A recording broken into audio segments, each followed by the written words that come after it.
Okay, greetings to you all. This is Bob Morrell and Jeremy Blake, and we are broadcasting this live stream on our Facebook reality training page from our office here in Cranbrook in Kent, and we're being ably supported by Maxine and Anne, who have got some questions that have been sent in advance for this session. So just to describe this session, this is a Q&A session primarily aimed at entrepreneurs and SMEs who are looking for business growth and sales ideas. And we're going to answer as many questions as we can in the next half hour. And I'm sure that some of this will be useful to you. Let's start with our first question, and Anne's going to read this out and we'll see where we go. So Anne, what have you got? Okay, so I have a question from Jane. She manages a small team of 7 people. She would like some tips on how to manage mood hoovers. Okay, shall I take that one? Yeah. So Jane, I'm going to cut straight to it. If this has been going on a long time, we need to look seriously at the effect the person has had on the business. If this is relatively new to you and they're bringing the mood down of people, first of all, look to see if she or he has seen a major glitch in your armory, that they are looking to improve the business. They may have discovered something and feel their voice is not heard. So have a one-to-one and address that.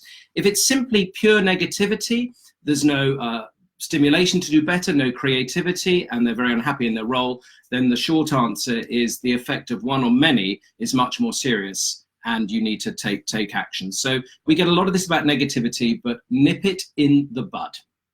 Yes, indeed. This is a very bad time of year for mood hoovers, I think. Okay, next question, please. Max, what have you got? We have a question from Tim. He runs a small chain of shops and he wants to know how to get consistent service in every shop. How to get consistent service in a small chain of shops. Mm-hmm. Very simply, Tim, you need a sales model. You need a very easy to understand model that all of your staff can use on all of your customers. We did some work recently with a bicycle retailer selling very high-end racing bikes, and for that small chain of shops we gave them a very simple to remember sales model, so that for every single customer who went into the shop, regardless of where that shop was, there was a really good level of service, engagement, asking the right questions, and therefore a much better chance of selling them a high-end bike at the same time. So for retail, it is all about consistency, having a really good sales model. That's what's going to help you. Next question, please. Okay, this is from Barbara. She has a software sales team and wants to know, what do you say when someone says they're waiting till after the election or Brexit or whatever the event is? You have that one? Okay, there's a lot of this at the moment. I think especially for a company like ours, you know, we're selling training, and it's the same for things like advertising, anything that might be seen as a kind of discretionary spend, you know, we'll do more of that when times are good. You get a lot of this objection where people say, well, we'll just wait to see what the outcome of such and such is, and then we'll see where we go. And actually, it's quite a negative way of thinking about things, because if you go back over the last 15 years, we've had financial crashes, we've had recessions, we've had very unexpected referendum and election results, not just here, but all over the world. And so these events, they shouldn't really surprise us, because we should be used to them by now. And as Jeremy never fails to stop reminding me, you know, the one thing that is permanent is change. Things are always going to change. Now, the question is, what are the implications to your business of you delaying making a decision on things? That is a much more interesting question. We need to do such and such. Okay, are we going to do it? Let's just wait till after this event. So here we are now, we're 2 weeks out from a general election.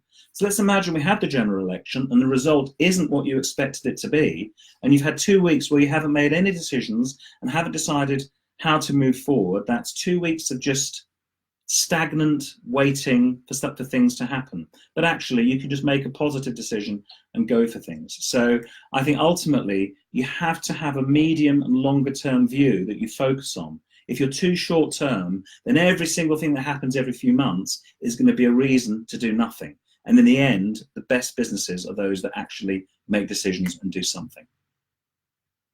Defo. Any more? What have we got? Next question. We have another question from Jonathan this time. He runs a team of installation engineers for an in-house sound systems. And he'd like to know how he can make them more commercially savvy or see an opportunity for upsell enhancements. Okay, so I'll just give that back to you. A chap, Jonathan, has a team of engineers installing something and looking how he can make them more business savvy. This is a cracking question because lots of entrepreneurs employ people for technical skills, practical skills, and that's where they feel their reward. They do a cracking installation. That's their reward. So I think the first thing to recognize, Jonathan, is that's what you have recruited for, and now you see the growth opportunity to making them sell additional add-ons in the homes or the offices where you're installing. So I think you must take it as read that there'll be a percentage of your people that will not want to sell, do anything more than what the job sheet tells them. That's not for me, you need to ring back in, whatever it might be. However, there will be a percentage who will see this as an opportunity, but you need to work out the incentive for them because you're asking them to build your revenue. And if there's no additional rewards for them, why should they bother? I think you should look very carefully at that. Now, don't get everyone together, do a massive training session. I would pick the most receptive few, have a conversation with them. You've already seen their customer service skills, their language skills, their confidence to talk, make eye contact, whatever it may be. And I would work with them. And so the mantra that I always say to businesses, you don't have to get it right, you just have to get it going. Pick the team most intrigued by this extra variety in addition to what they already do and work from there. I hope that helps. I would also add to that any business that sends in staff to people's homes, that is a really amazing opportunity. And if you're not realizing that, that's a huge missing, because it's quite rare these days for us to have people come into our homes and do those sorts of installation style things. Years ago it was double glazing and driveways and things like that, and of course those things still happen. But I think now if you have got someone on a more official capacity coming into your home, it's a very personal thing, it's a very personal selection, and it's a different dynamic. And I think once you understand that, the opportunities there are brilliant. Now, one of our members of staff here, and she had an installation guy around to her house a few months ago, and the guy was outstanding. I won't say where he was from, but he absolutely engaged with her, offered us some fantastic ideas. As it was, she was buying everything that was available anyway. But had she not been, she would almost certainly have just bought the kitchen sink from this person. I've got one more thing to add. You may have launched your entrepreneurial business based on your own practical skill or love of a product or a service. The fact you might have other additional people to sell and serve customers, tap into that. So hello, Eugene, Ben, a couple of people joining, thank you. So do we have any more questions either live coming in, Anne, Maxine, or what have we got? I have another question here from Sanjay. He's in a small call center and wants to know, what can you do to maintain morale and energy when times get busy, such as around Black Friday? Black Friday. How do you keep morale and energy busy Black Friday? Bob, go for that. Black Friday. A few years ago, definitely in the UK, Black Friday wasn't even a thing, was it? It wasn't that long ago. We didn't even do it. It was an American thing. Cyber Monday. Yes, it's all highly exciting.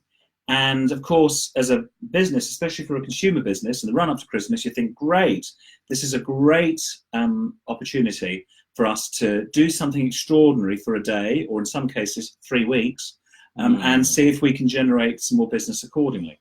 Now, there's a couple of things here. I would say, as a principle, whatever you're doing in terms of your Black Friday promotions, good for you. Just be really careful you're not devaluing everything else that you're doing. That's a really important element. The other side of it is, it's getting busy and the calls are coming through and your people are under pressure, and this chap Sanjay's in a contact center, and so everyone's going to be busy, and he's talking about energy and enthusiasm. And it's easy when it's tough to go, just keep going, guys, just keep going, just keep going. And for some people that's very hard, because they need to be motivated, they need to be led, they need to be shown that this is the right way of doing things, but at the same time, they shouldn't compromise the level of service and the quality that they're delivering. Now that's a very, very hard line to walk, because you want your integrity and you want your your focus and the way that you deal with people to be of a very high quality. But at the same time, there's that nagging thing, oh, the calls are coming in, we've got to keep servicing it. In the end, you've got to think, a bit like the last question, medium to long term. Yeah. What do I want my customers to think of me in 6 months' time, in a year's time? Do I want them to think, actually, even though it was a really busy time, that guy was really good? Do we want to maintain that level of quality through a busy period? Now, as team leaders, one of the best things you can do is to do motivational things that aren't necessarily money-based, but are more about keeping people enthused, understanding that it is a hard and difficult time that you're working through, and working with them on the work. That's the best thing a team leader can do, rather than just sit there and go, well, we told you it was going to be busy. That's not leading. You've got to be getting in there with your people and understanding, how hard it is. Jeremy, any more on that? No, look at demand. If customers change their habits and personalities because of a flash sale, then you have to change yours. You have to deal with the high volume, lower acquisition opportunity. Be very careful of renewal. You're programming people that we have a deal. So be very careful. But this will be probably worked out by well in advance, and you've got to deal with what you've got to deal with. So don't lose you is what I'd say. Don't lose your character. Now, we've just been joined by our old friend Eugene, who's asked us a question here, which I think we'll deal with here, because it kind of, in some cases, it's a good links to this. He says the old adage of people buy people is very, very true. And people also buy from people they know, like, and trust. Like is a big thing.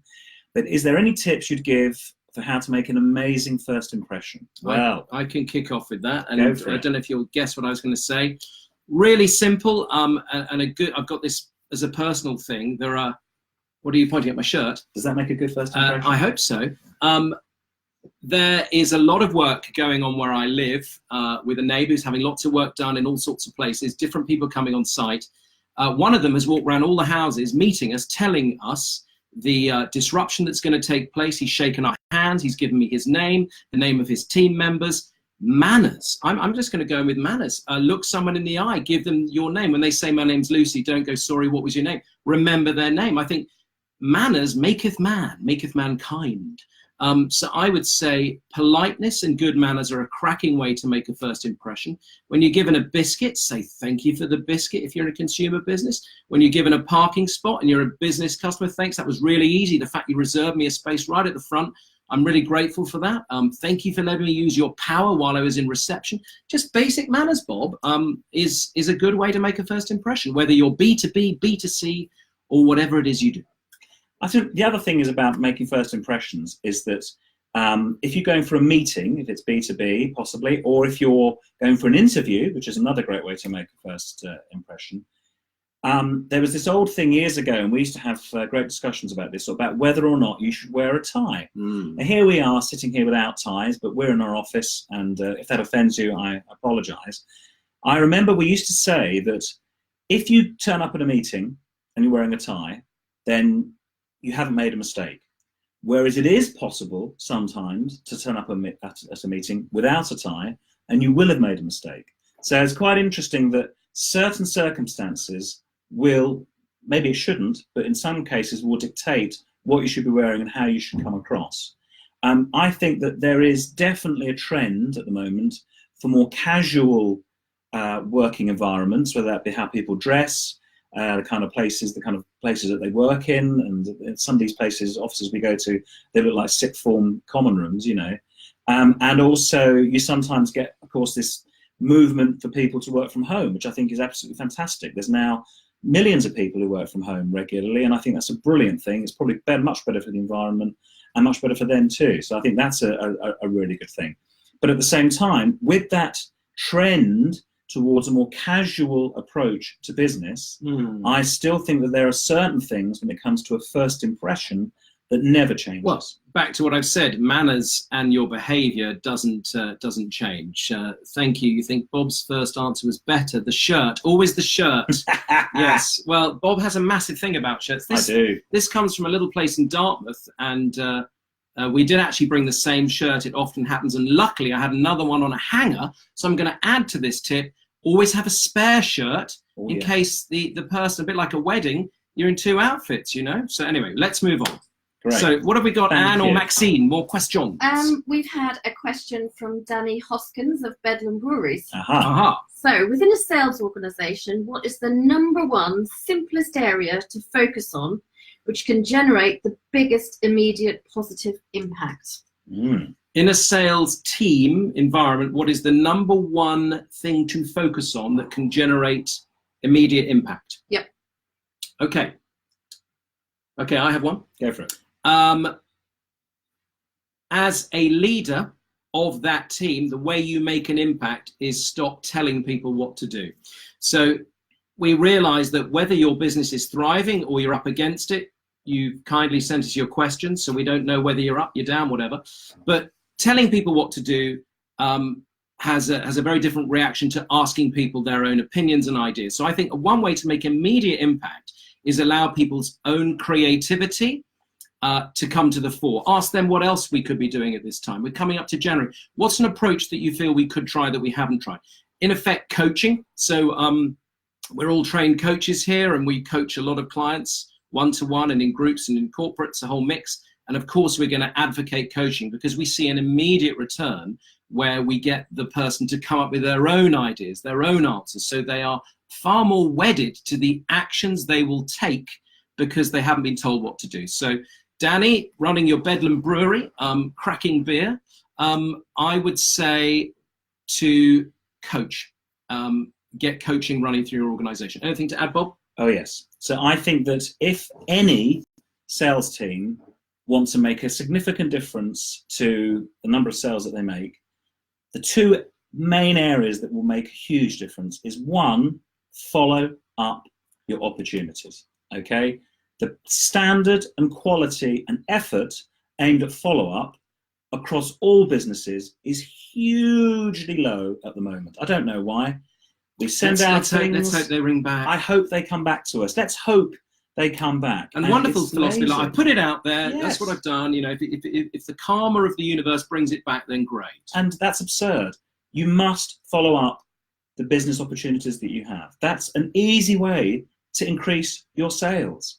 You know, oh, they didn't come back to me. No, because you didn't follow them up. That's the truth, okay? So follow-up, and effective follow-up is really important. We've got some brilliant tips for that, which is worth looking at. Your second? Another thing. And the other one is your data. It's linked to the same thing, really. You've got a database full of people, past customers, people who bought from you, people who didn't buy from you. They were leads at the time, and for whatever reason, they didn't buy from you. Most businesses have databases that are completely underutilized, and there's actually money if you mine those databases that will make you fortune. So my thing on that is, rather than waiting for incoming inquiries, actually look at who could do with a nudge, who could do with a call, who booked this time a year ago. This is the month that they start to think about our service. Give them a nudge. Be proactive as well as following up. So Maxine or Anne, do we have some more questions? We actually have another question from Danny. Okay, Danny, you've been greedy. He wants to know what is the one thing, if ignored, that can cause the most damage? Danny wants to know what is the one thing, if ignored, can cause the most damage to business growth. Oh, that's a juicy one. Thinking time. Well, I mean, we're sitting here, we're a training company, and I think it's fair to say that if you don't develop your people, then you're going to either lose them or completely demotivate them. And some people say, well, I don't want to train them because then they'll get really good and leave. But what if you just leave them as they are? Then they're going to be underperforming. So I would say that the training is really important, and not just to sheep dip. Give them some proper training to develop them. I've got one. I was on a train last week with a couple of Kiwis who've launched their New Zealand software base in the country, and they were having a moan, and they're being creative, but there's something about one of them not being paid for a sale that she made a couple of months back. So one thing you can control is your business generators need to be paid on time. All this business of we keep it in our account a bit longer. No. Whoever pays the piper calls the tune. I really would make sure that you efficiently reward people with what they're due, and don't be late. Don't stifle people's bonuses. Don't nudge them. Don't cut them up. Just pay people on time in advance. Even. And linked to that is constantly changing people's commission and bonus structures is always going to demotivate them. Yeah. And that's because the business is trying to construct a commission or incentive structure that works for the business and for the people. It doesn't always work that way. And I think ultimately, sometimes something like a straightforward percentage, fair percentage on everything, is actually a better way of doing it, because then you're truly rewarding performance. Yeah, I think, again, you used the word earlier, discretionary bonuses. Would you want to work in an organisation provided discretionary bonuses? What am I going to end up with? I think clarity is vital for a business generating team, whether they're sales people, service people, product people. Everybody needs to know where they stand. True. Okay, next question, please. Okay, I've got a question from Simon Crow. He wants to know, how can I connect with more people who could be potential clients? I don't want to be selling to my friends, so how can I create a consistent flow of people to engage with? Okay, so Simon wants to know, how can he connect with people that aren't his friends, aren't his colleagues? Well, I think I might just explain marketing, or at least the first 3 stages of marketing. Awareness, interest, trial. So I'm gonna put a situation to you. You are currently loyal to a type of sausage. It can be a vegan. You are loyal to a sausage? What sausage? I like Speldher sausages. Very sort of Kentish sausages. They certainly are. Bob's loyal to Spellhurst sausages. Speldhurst. Which I can't spell. Speldhurst sausages. And Bob finds himself in a supermarket, an independent food store, and suddenly he sees a sign and it says, the Cranbrook sausage. The Cranbrook sausage. So this is awareness, folks. He goes, the Cranbrook sausage. Never heard of this before. No, I haven't. He leans forward and thank you, Bob. He removes the packet and he reads about the people who make this sausage. And it says, fascinating. Barry and Susie gave up their jobs in the city. They bought some Gloucestershire old spots. They did. And they thought that they would, use all the wonderful marketing collateral they'd gained for the years helping other people and make their own sausages. And he goes, this is all very interesting, second stage of marketing. Now, because they're marketeers, they've gone, bog off. Not go away, Bob, but no, buy one, get one free. So Bob goes, going into my basket. Ka-ching. And now, I won't give you the whole rest of the trial, but what I'd like you to do, Simon, is think, who is aware of me, who is interested in me, and who's close to trialing me? And really, as far as getting people to test run your services, you've got a decision to make. Can they test me for free, or can they test me for a low entry product that at least gets them started, and then I can sell them more of my service, more of my product later? I would also add to that, because Simon Crow is an executive coach, so he wants to coach executives. Yeah. He needs to make lots of executives aware of him. That will funnel down to some who are interested in him, and then he must have a compelling trial offer. Give me a go, first session free, whatever you want to add in, that's got to be compelling. That's going to bring you the rest. Just last thing. You said you don't want to sell to colleagues and friends, Simon, and any of you watching this, but they are the people who know people who can help you. So don't be ashamed in asking for referrals, especially people who get what you do. I've launched this business. I've launched this service. Who do you know who could really benefit?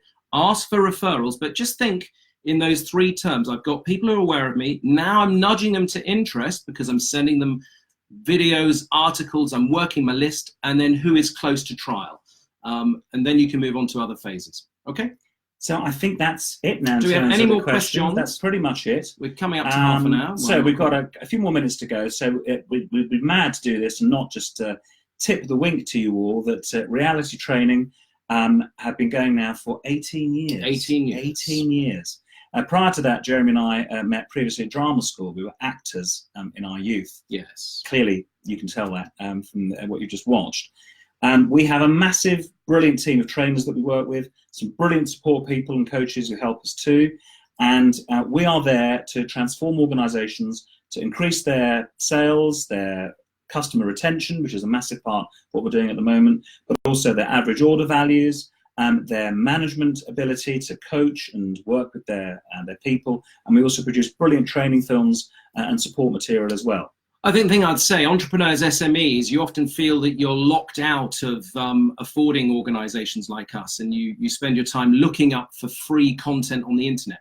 The challenge you have is it's not bespoke. It's not your exact question, not your exact dilemma, not your exact opportunity. So we do provide services for entrepreneurs too, and we'd love to help more. So, and if there's no more questions, we'll put this on the rerun. You can watch this.